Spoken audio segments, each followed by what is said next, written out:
பர்திமேயு சுவிசேஷ ஊழியங்கள் வழங்கும் நற்செய்தி நேரம். தேவ செய்தி பாஸ்டர் ஆர். அகஸ்டின். இந்த நாளில் உங்களோடு நான் பேசி வருகிறேன். ஒவ்வொரு மனிதனையும் மேன்மைப்படுத்துகிற தேவன். ஏன்னா உங்களுக்கு சொன்னேன், எசேக்கியேல் தீர்க்கதரிசியிலிருந்து பேசி வர்றேன். கர்த்தராகிய நான் உயர்ந்த விருட்சங்களை தாழ்த்த முடியும். அதுக்கு இன்னும் உங்களுக்கு சொல்லவே இல்லை. ஒரே ஒரு மனுஷனை தான் காமிச்சேன். யார? சவுலாய் இருந்த பின்னி பவுலாய் மாறிய ஒரு மனுஷனை. ஏன்னா இதே எஸ்தரின் புஸ்தகத்தில் ஆமான் உயர்ந்த இடத்துல இருக்கிற மாதிரி இருந்தான். ஆனால் கர்த்தர் அவனை என்ன செய்தார்? தாழ்த்தினார். எப்படி தாழ்த்தினார்? இந்த செய்தியில் பார்க்க போகிறோம். எனக்கு அன்பானவர்களே, இந்த மொர்தெக்காய் எப்படி உயர்த்தப்பட்டான், அதற்கு ஆரம்பம் ஒரு காட்சி அங்கே வேதத்தில் எழுதப்பட்டிருக்கிறது. உன்னுடைய வேதாகமத்தை எஸ்தரின் புஸ்தகத்தில் 6ஆம் அதிகாரத்தில் 4வது வசனத்துக்கு எல்லாரும் திருப்பிக்கிறீங்களா? எஸ்தரின் புஸ்தகம் 6ஆம் அதிகாரம் 4வது வசனத்துக்கு. அப்படி எல்லாரும் திருப்பி எடுக்கிற வரைக்கும் எல்லாம் சேர்ந்து பாடுமா?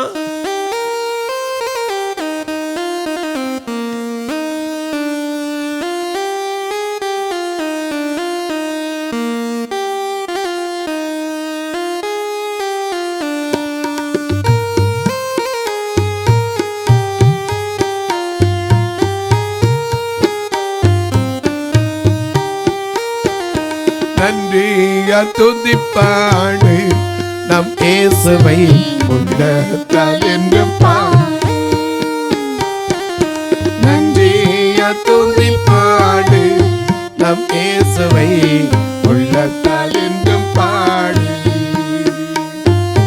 நல்லவர் வல்லவர் போதுமானவர், வார்த்தையில் உண்மையுள்ளவர்.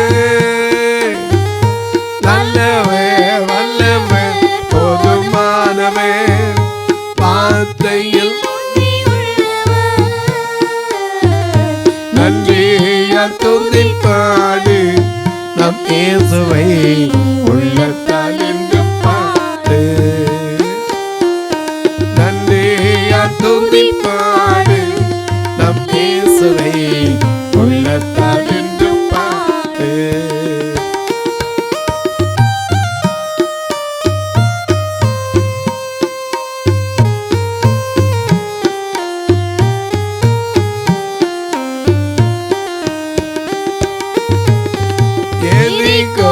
மதிலும் முன்னே வந்தாலும் இயேசு வந்தன் முன்னே செல்கிறார். எரிகோ மதிலும் முன்னே வந்தாலும் இயேசு வந்தன் முன்னே செல்கிறார். கலங்கிடாதே, திகைத்திடாதே, இடிந்து விழும். கலங்கிடாதே, திகைத்திடாதே, துதியினால் இடிந்து விழும். நன்றியால் துதி பாடு நம் இயேசுவை உள்ளத்தால் இன்றும் பாடு. நன்றியால் துதி பாடு நம் இயேசுவை உள்ளத்தால் என்றும் பாடு. நல்ல கவனிங்க. இந்த மொர்தெக்காய் யாரு பகைச்சானோ அவனை கொண்டே உயர்த்தப்பட்டான். காரணம் என்ன தெரியுமா? இவன் நன்மை செய்தா எந்த பலனை எதிர்பார்க்காத ஒரு மனுஷன். ஒரு சமயத்தில் எஸ்தருக்கும் ராஜாவுக்கும் ஒரு நன்மையை செய்தான். என்ன நன்மையை செய்தான்? நீங்கள் உங்கள் புஸ்தகத்தில் உட்காந்து படிக்கும்போது படிச்சிருக்கலாம். பித்தானா தேரேஸ் என்ற 2 பேர் வர்மம் வைத்து ராஜா மேலே வர்மம் வைத்து ராஜாவை கொலை செய்ய பார்த்தாங்க. அப்போ இந்த மொர்தெக்காய் துணிந்து அவர்களை பிடித்து ஒப்பு கொடுத்தான். ஆனால் அதுக்காக அவனுக்கு எந்த பாராட்டும் கிடைக்கல. ஏன்னா கேட் கீப்பர் கடமையை தானே செஞ்சான் அப்படின்னு விட்டுட்டாங்க. ஆனால் அந்த நாட்களில் டைரி எழுதுகிற வழக்கம் இன்றைக்கி நிறைய பேருக்கு உண்டு. அதுதான் நாளாகம புஸ்தகம். அது டைரி மாதிரி குறிப்பீடு, இதில் குறிப்பேடு அதை எழுதி வச்சுருந்தாங்க. ஒரு நாள் ராஜாவுக்கு தூக்கம் வரல. அப்போ என்ன நடந்தது வாசிக்க கேட்போம். 6ஆம் அதிகாரம் 4வது வசனத்தை வாசிக்க.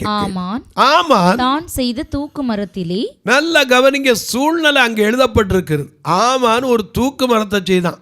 ஏன்னா அவனுக்கு எப்படியாவது இந்த மொர்தெக்காயை அழிக்கணும். ஏன்னா எஸ்தரை பற்றி பேச முடியாது. ஏன்னா ராஜாட்ட போய் எஸ்தரை பற்றி சொல்ல முடியுமா? ஏற்கனவே வஸ்தியை தள்ளும் போது என்னென்ன சேட்டை பண்ணணுமோ எல்லாம் பண்ணி முடிச்சாச்சு. அதை நீங்கள் முதல் அதிகாரத்திலே பார்க்கலாம். வஸ்தி ஒரு சின்ன வார்த்தை, எல்லாம் குடிச்சு வரிச்சு இருக்கிற இடத்துல வர முடியாதனால வஸ்தியை தள்ளலான்ட்டாங்க. ஆனால் அதே ராஜா பின்னாடி வரும்போது அதை நினச்சி வருத்தப்பட்டான். அதனால் திரும்பி போய் எஸ்தரை பற்றி பேச முடியாது. ஏன்னா உக்கிரத்தில் செஞ்சுவிட்டான். 2ஆம் அதிகாரத்தில் பார்க்கும்போது ராஜா உக்கிரம் தணிந்த போது அதை சிந்தித்தான், நினைத்தான் என்று எழுதப்பட்டிருக்கிறது. 2ஆம் அதிகாரம் முதல் வசனத்தில் இவைகளுக்கு பின்பு ராஜாவாகிய அகாஸ்வேரு உக்கிரம் தணிந்த போது அவன் வஸ்தியையும் அவளுக்கு செய்யப்பட்டதையும் அவளை குறித்து தீர்மானிக்கப்பட்டதையும் நினைத்தான். அதனால இப்போ போய் எஸ்தரை பற்றி பேசுனா போய் அவனுக்கு வேலையில் என்றுவார். அதனால மொர்தெக்காய் தான் அவனுக்கு குறி. இந்த மொர்தெக்காய் எப்படியாவது அழிக்கிறதுக்கு ஒரு சமயத்தில் விருந்துக்கு கூப்பிட்டு தான் எஸ்தர். எல்லாவற்றையும் உங்களுக்கு சொல்லி முடிக்க முடியாது. எஸ்தர் வீட்டுக்கு ஆமானையும் ராஜாவையும் விருந்து அழைச்சிருந்தான். அப்படி அழைச்சிருக்கும் போது அவன் போய் சொல்லிக்கிட்டு தான், எனக்கு என்ன மரியாதை தெரியுமா? 5ஆம் அதிகாரம் 11ஆம் வசனத்தை வாசிக்க கேட்போம். தன் ஐஸ்வரியத்தின் மகிமையையும் தன் பிள்ளைகளின் திரட்சியையும் ராஜா தன்னை பெரியவனாக்கின பிரபுக்கள் மேலும் ராஜாவின் மேலும் உயர்த்தின எல்லாவற்றையும் ஆமான் அவர்களுக்கு விவரித்து குடும்பத்திற்கு விவரித்து சொன்னான். பின்னையும் ஆமான் ராஜஸ்திரியாகிய எஸ்தரும் தான் செய்த விருந்துக்கு ராஜாவுடனே கூட என்னை தவிர, அங்க பெருமை அங்கதான் வந்துருச்சு, என்னை தவிர வேறொருவரையும் அழைக்கவில்லை. இன்னைக்கு அநேக நேரம் நம்மளை தான் நினைச்சுக்கிறோம், அப்படித்தான் அவர் என்ன விட்டா யாரு இல்லைன்னு.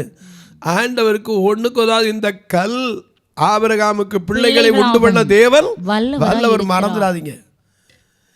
நாம இல்லைன்னா அவர் யாரை கொண்டு பயன்படுத்த முடியும்? நாம் இன்றைக்கு எதுக்கு போகணும்? நீ போகணும். ஏன்னா நம்ம மேலே விழுந்த கடமை. ஏன்னா நமக்கு ஒரு கிரேட் கமிஷன். நீங்கள் எல்லாரும் புறப்பட்டு போய் சகல ஜாதியாரை சீஷராக்கி பிதா குமாரன் பரிசுத்த ஆவியின் நாமத்தினால் அவர்களுக்கு ஞானஸ்நானம் கொடுத்து நான் உங்களுக்கு உபதேசித்த யாவையும் அவர்கள் கை கொள்ளும்படி உபதேசம் பண்ணுங்கள். இது கட்டளை. அதான் சரி, நம்ம நினச்சா அப்புறம் என்ன பெரிய ஆளு நம்ம ஆக்கிடக்கூடாது. சுவிசேஷனோட பெரிய ஆள் இல்லைங்க, எல்லாருக்கும் கீழானவன் நம்ம தான். ஆகையினால நம்ம போய் சொல்ல வேண்டிய கடமை. ராஜாவின் வேலைக்காரன், அவ்வளோதான்.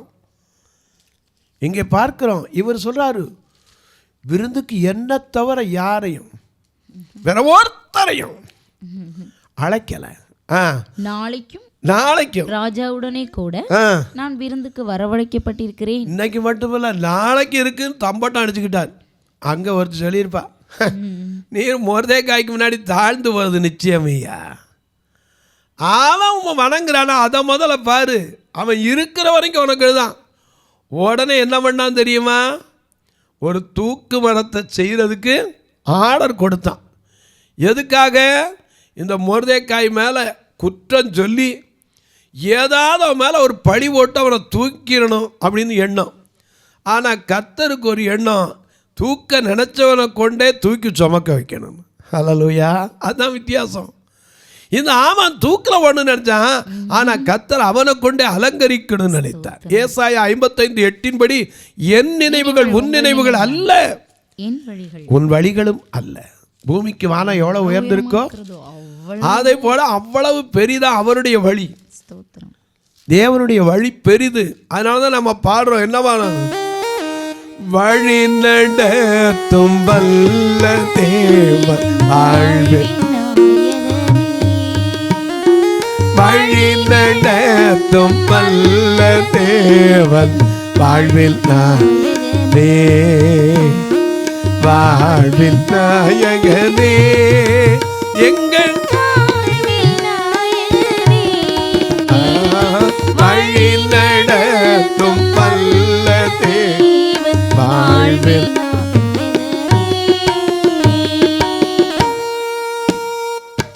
போகும் வழியை காட்டுகிற தேவன்.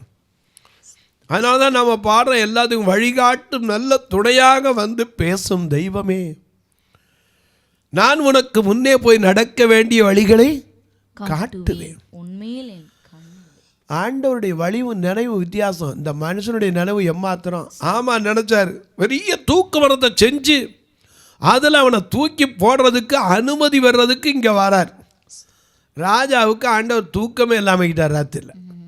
உடனே பார்த்தா ராஜாவுக்கு தூக்கம் வரலன்னா என்ன செய்வாங்க, நாளாகம புஸ்தகம் வாசிக்கிறது. கிறிஸ்தவ வழக்கத்தின்படி சிலருக்கு ராஜாவுக்கு தூக்கம் வரலன்னா வாத்திய கருவிகள்லாம் வாசிக்கப்படும். ராஜாவை தாளாட்டுறதுக்கு அப்படியே கேட்டுக்கிட்டே தூங்குவார். எனக்கு கண்மணில் இங்கே நாளாகம புஸ்தகம் வாசிக்கப்பட்டது. அதில் ஒரு வார்த்தை எழுதிருந்துச்சு. இப்போ 6ஆம் அதிகாரம் 4ஆம் வசனத்தை பாருங்க. ஆமான் தான் செய்த தூக்கு மரத்திலே மொர்தெக்காயை தூக்கி போட வேண்டும் என்று ராஜாவிடத்தில் பேசும்படி ராஜா அரண்மனையின் வெளிமுற்றத்தில் ஆமான் நின்று கொண்டிருக்கிறான். அப்பொழுது ராஜா, முற்றத்தில் இருக்கிறது யார்? ஏன்னா அதுக்கு முன்னாடி நாளாகம புஸ்தகம் வாசிக்கப்பட்டது. அதில் இந்த மொர்தெக்காய் செய்த நன்மை ஒன்று எழுதப்பட்டிருந்தது. வாசிங்க 6ஆம் அதிகாரம் 1, 2, 3 வசனம். அந்த ராத்திரியிலே ராஜாவுக்கு நித்திரை வராதபடியினால் கால வர்த்தமானங்கள் எழுதியிருக்க நடபடி புஸ்தகத்தை கொண்டு வரச் சொன்னார். ராஜ சமூகத்தில் வாசிக்கப்பட்டது. அப்பொழுது வாசற்காவலாளரில் ராஜாவின் 2 பிரதானிகளாகிய பிக்தானாவும் பேரேசும் ராஜாவாகிய அகாஸ்வேருவின் மேல் கை போட பார்த்த செய்தியை மொர்தெகாய் அறிவித்தான் என்று எழுதியிருக்கிறது. சரி. அப்பொழுது ராஜா, இதற்காக மொர்தெகாய்க்கு கனமும் நன்மை செய்தால் மேன்மை கிடைச்சிருக்கணும்ல. ஆதியாகம 4:7 வாசிக்கிறோம், நன்மை செய்தால் உனக்கு மேன்மை இல்லையோ? ஆண்டவருடைய கேள்வி அதான். நன்மை செஞ்சேன்னா அதுக்கு ஒரு மேன்மை கட்டாயம் இருக்கணும். இந்த மேன்மையை மொர்தெக்காய் எதிர்பார்க்காதவன், ஆண்டவர்கிட்ட இருந்து மட்டும்தான் வரணும்னு பார்க்கணும். அதனால தான் யார்ட்டையும் நான் என்ன செஞ்சேன் எந்த இடத்துலையா சொன்னதே இல்லை. இவன் போய் என்ன செய்யறான், செஞ்சுட்டு விட்டான். அந்த குறிப்பில் எழுதி வச்சிருந்த பார்த்து ராஜா கேட்குறான், இவனுக்கு ஏதாவது நல்லது செய்யப்பட்டதா? ஏன்னா உயிர் காத்தான்ல, உயிர் காத்தவனுக்கு நன்றி மறக்கக்கூடாது. என் நன்றி கொண்டார்க்கும் உய்விண்டாம் உய்வில்லை, செய் நன்றி கொண்ட மகற்கு எழுதியிருக்கிறான். இதை ராஜா கேட்குறான், அவனுக்கு எதாவது செய்யப்பட்டதா? ஒன்றுமே கொடுக்கப்படலை. அப்படி நினச்சிக்கிட்டு இருக்கும்போது வாசல் நிற்கிறது யாரு அப்படின்னாரு. அங்கே யார் நிற்கிறா? ராஜாவின் ஊழியக்காரர் அவனை நோக்கி, இதோ ஆமான் முற்றத்திலே நிற்கிறான். அமைச்சன். ஆமான் யாரு? அமைச்சன். ராஜா உயர்த்தி வைத்திருந்த ஆளு அமைச்சர் வந்திருக்கிறார். அவன் உள்ளே வரட்டும் என்றார். உள்ளே வந்த உடனே அவன்கிட்ட ஒரு கேள்வி கேட்டார். ஆமான் உள்ளே வந்த, ஆனா அவனுக்கு என்ன நினைப்பு? தூக்கு மரத்துல மொர்தெக்காய் தூக்கி போடும். அதான் அவனுடைய நினைவில் இருக்கு. ஏன்னா இருதயத்தின் நினைவை வாய் பேசும் என்று வேதம் சொல்லுகிறது இல்லையா? அதனால ராஜா கேட்கிறார், ராஜா கனம் பண்ணுகிற விரும்புகிற மனுஷருக்கு என்ன செய்யப்பட வேண்டும் என்று கேட்டான். இவனுடைய நினைப்புல என்ன இருக்கு? என்ன தவிர யார கனம் பண்ண போறாரு? இவன் தான் பெருமை, தன்னுடைய திரட்சி, இதுதான் அவனுடைய எண்ணமே.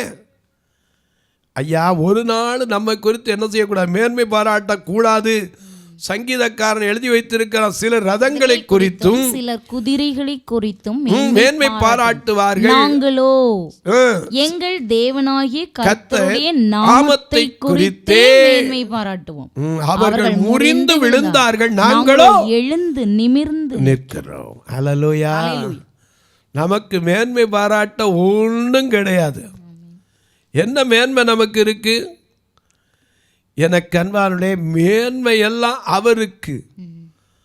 என்ன பாடுறோம்? ஆத்துமாவே நன்றி சொல்லு உள்ளத்தோடு, ஆத்துமாவே நன்றி சொல்லு முழு உள்ளத்தோடு, கர்த்தர் செய்த ஒரு நாளும் மறவாதே, கர்த்தர் செய்த ஒரு நாளும் மறவாதே. ஆத்துமாவே நன்றி சொல்லு முழு உள்ளத்தோடு. உண்மை கர்த்தர் செய்த நன்மைகளை மறக்கிறவர் இல்லை. அதே சமயத்தில் ராஜா மறக்கலை. அவனுக்கு ஏதாவது கனப்படுத்தப்பட்டதா இல்லை. ராஜா கூப்பிட்றாரு, ஆமாம் நான் வர சொல்லுப்பா, ஏன்னா அமைச்சராச்சு ஆலோசனை கேட்கணும். இவன் நினப்பு நியாயமாக இருக்குது, அவன் நினப்பு தன்னை பற்றியே இருக்குது. இதுதான் பிரச்சனை. ஆமானுக்கு அந்த மொர்தெக்காய் மேலே தான் தூக்கு மரணம் போடணும். அதுதான் இவர் கேட்குறார், ராஜா கனம் பண்ண விரும்புகிற மனுஷனுக்கு என்னென்னப்பா செய்யணும்?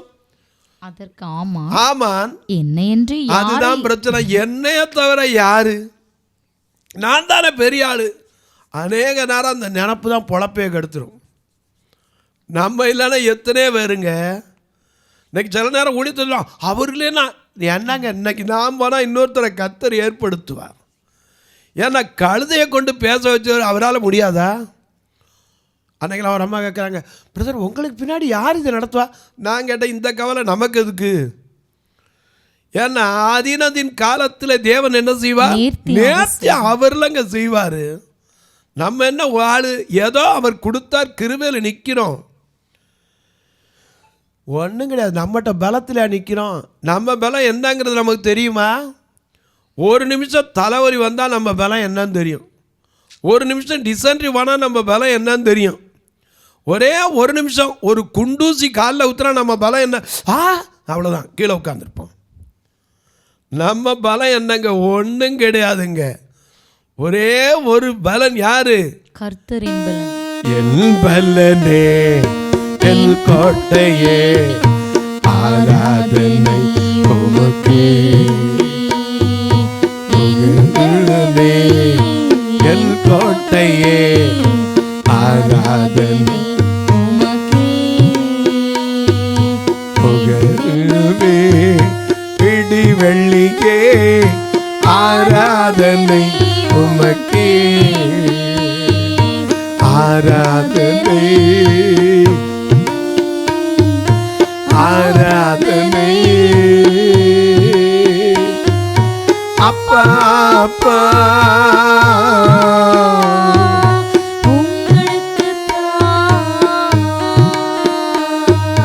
ராஜா பொன் மாளிகையில் ராப்பகலாய் அமர்ந்து துதித்து மகிழ்ந்திருப்பே, எல்லா துயரும் இருப்பே, நான் துதித்து மகிழ்ந்திருப்பே, எல்லா துயரும் இருப்பே. எனக்கு அன்பான ராஜாவின் மாளிகையில் நாற்பகல் அமர்ந்திருக்கணும். சங்கீதக்காரன் சொல்றான், வேறிடத்தில் 1000 நாள் ஆகாமிய கூடாரங்களில் வாசம் பண்ணுவதை பார்க்கலாம் தேவனுடைய வாசற்படியிலே, பிரகாரங்களின் வாசற்படியிலே தங்கி இருப்பது எத்தனை பெரிய பாக்கியம். இந்த ஆமானுக்கு தெரியாது. ராஜா கனம் பண்ண விரும்புகிற மனுஷன் உடனே என்ன என்று வேற யாரை கனம் பண்ண போறார்? சொல்றது சொல்லி வைப்போம், நல்லா சொல்லி வைப்போம். ராஜ முடி, ராஜ குதிரை, ராஜ கிரீடம் எல்லாம் கொண்டு வரப்படணும்.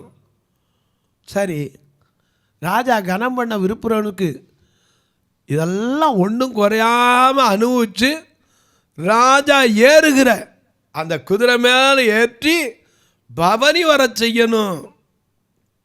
யார் சொன்ன வார்த்தை? வாசிங்க பார்க்கலாம். ஆமான் சொல்றார். என்ன என்று வேற யாரை கனம் பண்ண போறாரு? தன் மனதிலே நினைத்து கொண்டு ராஜாவை நோக்கி, ராஜா கனம் பண்ண விரும்புகிற மனுஷனுக்கு செய்ய வேண்டியது என்னவென்றான், ராஜா உடுத்திக் கொள்ளுகிற ராஜவஸ்திரம், அடே அப்பா, ராஜா ஏறுகிற குதிரையும். இவன் கண்ட மாதிரியா தான் எஸ்தரின் புஸ்தகம் 8ஆம் அதிகாரத்துல 15ஆம் வசனத்துல நீளமும் ரத்தாம்பரமும் தரித்து மொர்தெக்காய் புறப்பட்டான். இவன் நினைவு அங்க நிறைவேறுச்சு. இப்ப நினைக்கிறான், ராஜா கனம் பண்ண விரும்புகிற மனுஷனுக்கு ராஜ வஸ்திரம், ராஜா உடுத்திக் கொள்ளுகிற வஸ்திரம், ராஜா ஏறுகிற குதிரை, ராஜா ஏறுகிற குதிரை, அவர் சிரசிலே தரிக்கப்படும் ராஜ முடியும் கொண்டு வரப்பட வேண்டும். அந்த வஸ்திரமும் குதிரையும் ராஜாவுடைய பிரதான பிரபுக்களில் அங்கே யார சொல்றான்? அவர் யார்? பிரதான பிரபுனா யாரு? இவர்தான். தன்னைத்தான் நினைக்கிறார். ஒருவனுடைய கையிலே கொடுக்கப்பட வேண்டும். ராஜா கனம் பண்ண விரும்புகிற மனுஷனை அலங்கரித்த பின்பு அவனை குதிரையின் மேல் ஏற்றி நகர வீதியில் உலாவரச் செய்து ராஜா கனம் பண்ண விரும்புகிற மனுஷனுக்கு இப்படியே செய்யப்படும் என்று அவனுக்கு முன்பாக கூறப்பட வேண்டும் என்றான்.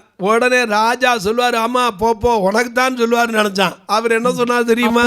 ராஜா ஆமானை நோக்கி சீக்கிரமாய் நீ சொன்னபடி வஸ்திரத்தையும் குதிரையும் கொண்டு போய் ராஜ அரமனையின் வாசலில் உட்கார்ந்திருக்கிற யூதனாகிய மொர்தெகாய்க்கு அந்த பிரகாரம் செய். எப்படி இருந்திருக்கும் கேட்கும் அந்த செய்திக்காரி? எப்படி இருந்திருக்கும்? ஷாக்கு மட்டும் இல்ல, அந்த இடத்துல கூனி குறிப்பு அப்பமே ஆமான் செத்து தான் வெளியே திரும்பி இருக்கணும். இவன் நினைச்சிட்டு போது என்ன என்று இவன் கையிலே கொடுத்து, எந்த இடத்துல எனக்கு அன்பானே உன்னை ஒடுக்கினவர்களின் பிள்ளைகளும் உன்னிடத்தில் குனிந்து உன்னை அசட்டை பண்ணின யாவரும் உன் காலடியில் பணிந்து உன்னை பார்த்து கர்த்தருடைய நகரம் என்றும் இஸ்ரவேலின் பரிசுத்தருடைய சீயோன் என்றும் ஏசாயா 60:14 அப்படித்தான் சொல்லுகிறது. எந்த இடத்துல வெட்கப்படுத்தப்பட்டீங்களோ அதே இடத்துல கர்த்தர் உயர்த்துவார். இன்றைக்கு உங்களுக்கும் சொல்றேன், ஒருவேளை அநேகரால் அற்பமாய் நினைக்கப்பட்டிருக்கலாம். கர்த்தர் உங்களை ஒரு நாள் உயர்த்தி உன்னதமான இடத்துல வைப்பார். அப்படியே ஒரு நிமிஷம் ஆண்டவரிடத்துல சொல்லுங்களா?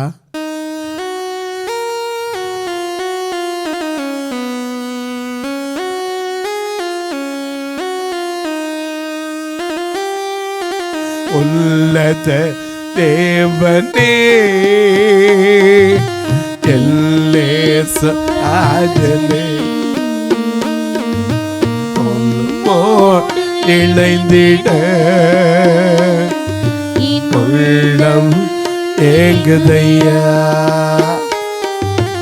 இரவெல்லாம் பகலெல்லாம் இதயம் உமக்காக துடிக்குதையா.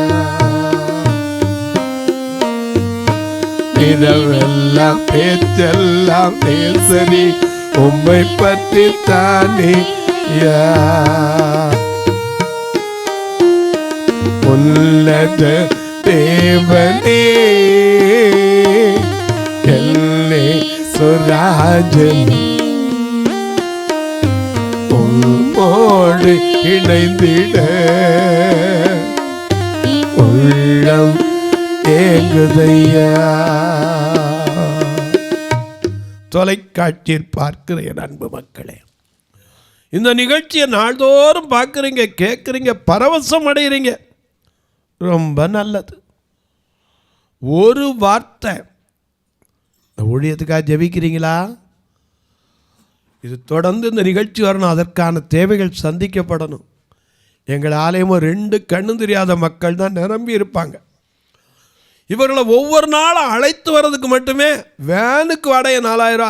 ஒருத்தரை கூட நான் சாப்பிடாமல் அனுப்புறதில்லை. உங்கள் பிறந்த நாள், திருமண நாள் போன்ற நல்ல நாட்களிலே ஒரு உணவு கொடுக்கதோலாம், ஒரு உடை கொடுக்கதோலாம், ஒரு ஊன்றுகோல் கொடுக்கதோலாம். பார்வையற்ற தகப்பன் தாய்க்கு பிறந்த பிள்ளைகளுக்கு கல்விக்கு உதவலாம். நாங்கள் பார்க்கலாமா? தாராளமாக. கடந்த வாரத்தோட நாகர்கோயிலேருந்து ஒரு சபை மக்கள் பெண்கள் ஐக்கியத்திலேருந்து எல்லாரும் வந்து இந்த பார்வையற்ற மக்களோட கலந்து கொண்டாங்க. அன்றைக்கு 140 பேருக்கு ஊன்றுகோல் கொடுக்கப்பட்டது. நீங்களும் வரலாம், உதவலாம், ஆனால் கட்டாயமல்ல, விசனமாயல்ல. நீங்கள் கேட்கலாம், பிரதர் நாங்கள் தொடர்பு கொள்வது எப்படி பிரதர், ரொம்ப தூரத்தில் இருக்கோம். இதில் 2 நம்பர் வந்துக்கிட்டே இருக்கும், ஜிபே, ஃபோன்பே. அது மட்டுமல்ல, உங்கள் ஜெபக்காரி எது இருந்தாலும் தாராளமாக காலை 10லேருந்து 5க்குள்ளே சொல்லலாம். உங்கள் பிறந்த நாள், திருமண நாள் போன்ற நல்ல நாட்களிலே நீங்களும் வந்து இந்த பார்வையற்ற மக்களோடு உங்கள் சந்தோஷத்தை பகிர்ந்து கொள்ளலாம். எனக்கு அன்பான, நானும் உங்களுக்காக ஜெபிப்போம். அது மட்டுமல்ல, இந்த ஆலயத்தில் எத்தனையோ கட்டுமான பணி இன்னும் பாக்கி இருக்குது, இதற்கென்று உதவலாம்.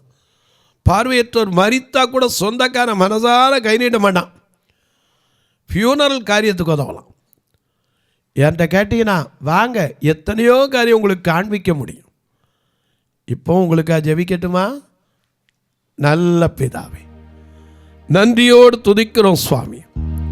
இந்த அருமையான நல்ல காலையில் அல்லது ஒருவேளை மாலையிலோ இரவிலோ யார் யாரெல்லாம் எந்தெந்த இடத்துல எந்தெந்த வேதனையோடு இந்த நிகழ்ச்சியை பார்க்கிறார்களோ, மொர்தெக்காய்க்கு நீதி செய்த கர்த்தர், ஆமானை தாழ்த்தி மொர்தெக்காயை உயர்த்தின கர்த்தர், உனக்கு எதிராய் உருவாக்கப்படும் எந்த ஆயுதம் வாய்க்காது போகும் என்று சொன்னீரே.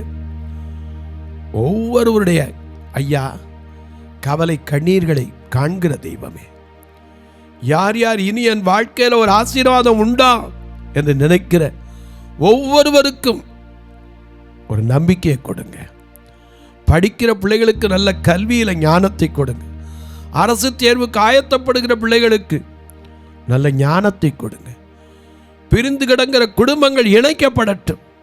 வியாதி படுக்கையில் இருப்போருக்கு நல்ல சுகத்தை கொடுங்க. வெளியே சொல்ல முடியாத மனவேதனையோடு இருப்போர், தீய பழக்கத்திற்கு அடிமையாகி அதிலிருந்து விடுபட முடியாமல் தவிக்கிற என் அன்பு சகோதரர்கள், அதற்காக கண்ணீர் வடிக்கிற என் அன்பு சகோதரிகள், தகப்பனுக்காக மகள் வடிக்கிற கண்ணீர், புருஷனுக்காக மனைவி வடிக்கிற கண்ணீர், ஒவ்வொருவருடைய கண்ணீரை கர்த்தர் அறிவி சுவாமி. ஒவ்வொருவரையும் மேன்மைப்படுத்த உம்மால் கூடும் சுவாமி. நீர் பட்டு போன நிலையில் இருந்தாலும் விட்டு போன நிலையில் இருந்தாலும் பசுமையாய் தழைக்க பண்ணுகிற தேவன் என்பதை ஒவ்வொருவருக்கும் உணர்த்தும். இந்த ஊழியத்தை தாங்குகிற, கொடுக்கிற, ஜெபிக்கிற எல்லாரையும் ஆசீர்வதி. வானத்திற்கும் பூமிக்கும் சகல அதிகாரம் கொண்ட இயேசு கிறிஸ்துவின் ஈடு இணையற்ற வல்லமையுள்ள நாமத்தில் ஜெபிக்கிறேன் நல்ல பிதாவே, ஆமென். சபை ஆராதனை ஞாயிறு காலை 10 மணி முதல் 12 மணி வரை. இடம் பர்திமேயு சுவிசேஷ ஆலயம், அன்னை சத்யா நகர், இளமனூர் அஞ்சல், சக்கிமங்கலம் வழி, மதுரை மாவட்டம். பின்கோட் 625201 மற்றும் பர்திமேயு சுவிசேஷ ஜெப வீடு, flat number 107, Eden garden, Muthur, Tirunelveli. Pincode 627011. சிறப்பு உபவாச கூட்டம் ஒவ்வொரு மாதமும் 2வது சனிக்கிழமை காலை 10 மணி முதல் 1 மணி வரை நாகர்கோவில் YMCA ஹாலில் வைத்து நடைபெறுகிறது. மற்றும் ஒவ்வொரு மாதமும் 4வது சனிக்கிழமை காலை 10 மணி முதல் 1 மணி வரை திருநெல்வேலி புதிய பேருந்து நிலையம் அருகில் உள்ள கிரேஸ் ஹாலில் வைத்து நடைபெறுகிறது. எங்கள் எல்லா ஆராதனைகளிலும் கலந்து கொண்டு தேவனை மகிமைப்படுத்த அன்பாய் அழைக்கிறோம். உங்கள் உதாரத்துவமான காணிக்கைகளினால் இவ்வூழியத்தை தாங்க விரும்பினால் R Augustine, account number 5021364331, IFSC code IDIB 000B066, Indian Bank, BP Kulam, Madurai. GPay number 9842181917, BGM ministries மற்றும் 9442559772, பிளைண்ட் மினிஸ்ட்ரீஸ் அகஸ்டின். உங்கள் தொடர்புக்கு பாஸ்டர் ஆர் அகஸ்டின், பர்திமேயு சுவிசேஷ ஊழியங்கள், நாகமலை, புதுக்கோட்டை, மதுரை 625019. தொலைபேசி எண்கள் 9842181917 மற்றும் 9442559772. கர்த்தர் தாமே உங்களை ஆசீர்வதிப்பாராக.